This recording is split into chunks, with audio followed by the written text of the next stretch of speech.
સાહેબ ધોરણ 10 અને 12 ના વિદ્યાર્થીઓ બોર્ડની પરીક્ષા કે દિવસને આપી દીધી. બરાબર. હવે એના મનમાં છે ને એક બહુ જ મોટી દુવિધા છે. શું છે કે સર રિઝલ્ટ ક્યારે આવશે, કેવું આવશે અને કેટલું આવશે, એના વિશે તમે કંઈક કહો સાહેબ, તમે કંઈક કહો.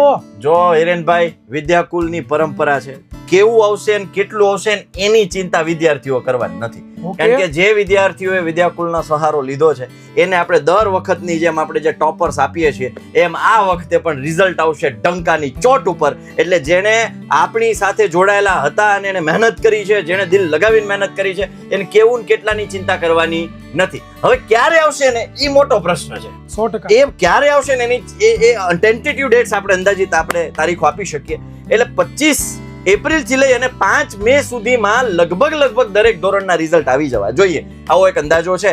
એટલે આપણે આની અંદર તૈયારીઓ રાખીશું. આપણે જે જશ્ન મનાવવાની તૈયારીઓ છે આ ડેટ્સની અંદર વચ્ચે ક્યાંક તૈયારીઓમાં રહીશું, એટલે જેથી કરીને આપણે જે આનંદની લાગણીઓ છે એ વહેંચી શકીએ.